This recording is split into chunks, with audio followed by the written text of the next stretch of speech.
Linda Kebab, un policier a déposé plainte contre le député LFI Éric Coquerel, qui l'accuse de l'avoir frappé. Vous confirmez? Oui, je confirme. J'ai été informée très tôt des faits. Durant une opération, j'avais un piquet de grève devant un dépôt de camions de ramassage de déchets. Les policiers ont reçu l'ordre de tenter de débloquer la situation. Ils y sont allés, je cite, main ouverte et devant la détermination des manifestants, n'ont pas insisté d'ailleurs à des images qui circulent. Néanmoins, à ce moment-là, il y a un policier qui s'est retrouvé face à M. Coquerel. Et dans une situation en fait de confusion où il y avait absolument aucun risque qu'une personne soit déséquilibrée, Monsieur Coquerel s'est mis en garde, en position de boxe, et a donné un coup de poing à un collègue à la pommette. Voilà, il a frappé ce policier de 34 ans à la pommette. C'est ça, il a donné un coup à ce policier. Et quand ce policier lui a dit « Vous venez de me frapper », Monsieur Coquerel lui a dit « Non, non, j'ai failli être déséquilibré ». C'est vrai que quand on manque d'être déséquilibré, on n'attrape pas le bras de son voisin, on lui donne un coup de poing. C'est bien connu. Oui. Donc, Éric Coquerel dit c'est faux. Je n'ai jamais frappé ce policier. Oui, bien sûr, j'ai vu son communiqué de presse d'ailleurs qui est sorti après que les proches du député se soient exprimés, parce que vous vous doutez bien qu'ils ont été interrogés par vos confrères de la presse, et ils ont dit, je cite, que les faits sont exagérés. Mais alors du coup, exagéré, qu'est-ce que ça veut dire? Ça veut dire que c'est pas vraiment un coup, que c'est peut-être qu'on l'a frappé, mais pas tellement. En fait, vous savez à quoi ça me fait penser? C'est vous savez, ma conjointe qui dépose plainte contre moi, c'est un petit peu exagéré. Je l'ai un petit peu poussé, mais finalement, le cocard à l'œil, c'est le placard qui le lui a fait. C'est un petit peu la même chose. Oui. Et le policier a déposé plainte, Linda Kebab? Oui, il a déposé plainte.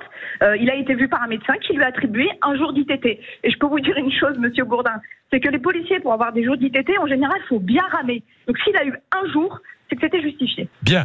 Linda Kebab, autre chose. Là, les manifestations un peu désordonnées, ne sont pas des manifestations, des rassemblements spontanés qui ont lieu, ou pas trop spontanés d'ailleurs, qui ont lieu dans diverses villes de France. Ça pose problème aux policiers pour le maintien de l'ordre, j'imagine. Difficile en ce moment.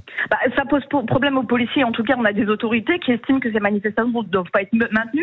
Il y a des interdictions de manifester qui sont publiées, en tout cas qui sont rédigées.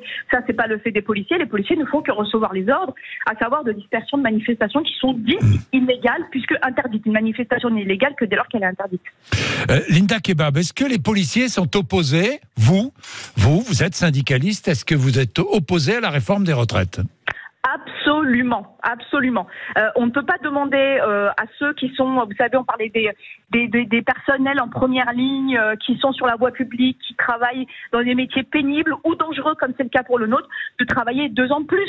En fait, on nous parle à chaque fois de reconnaissance à l'égard du métier, et puis on va nous demander à nous de réparer des déficits qui ne sont pas de notre fait en travaillant plus longtemps, alors que même notre santé ne le permet pas.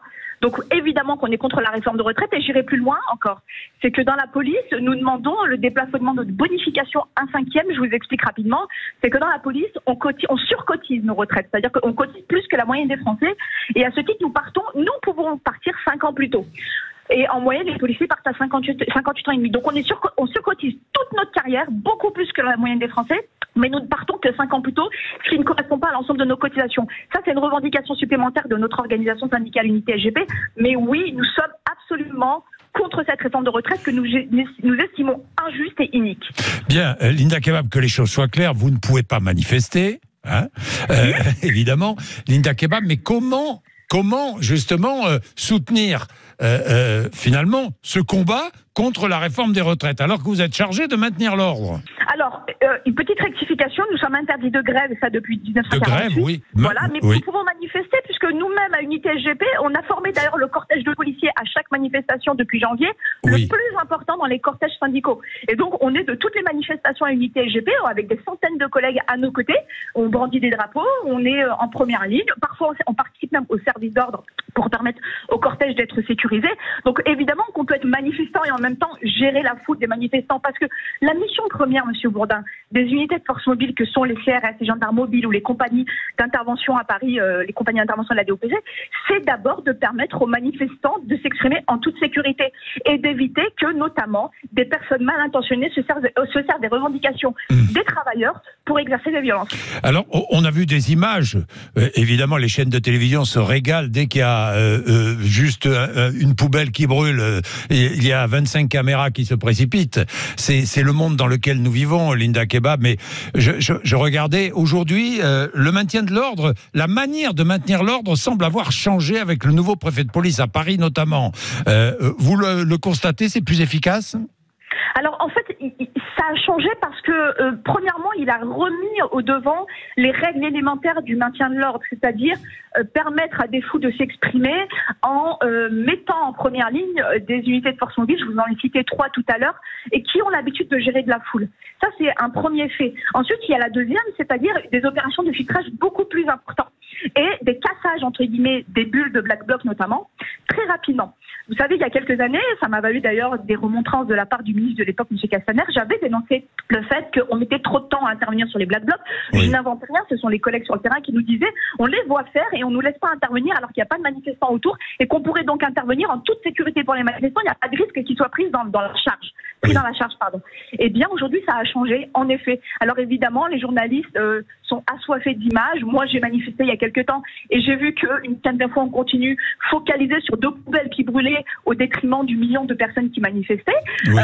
J'entends bien, mais malheureusement, ça arrive, quoi. Ça veut dire qu'aujourd'hui, la police intervient beaucoup plus rapidement sur les Black Blocs et c'est la raison pour laquelle, d'ailleurs, on voit moins de casses. Oui, bien sûr, intervenir plus vite pour casser les bulles, filtrer bien en amont, même si évidemment quand vous avez des manifestations d'1 million de personnes, c'est très compliqué de filtrer tout le monde. Mais en tout cas, de toute manière, en général, les Black Blocs vont se réunir à des points bien précis, etc. Mais surtout, c'est toujours très important de casser les bulles très rapidement parce que les Black Blocs, en leur lâcheté, vont utiliser les manifestants un petit peu comme bouclier humain. C'est ce qu'ils avaient fait avec les Gilets jaunes qui n'étaient pas organisés, qui n'avaient pas de service d'ordre. Et donc, du coup, à ce moment-là, c'est pour ça qu'il y avait malheureusement des blessés parmi les manifestants.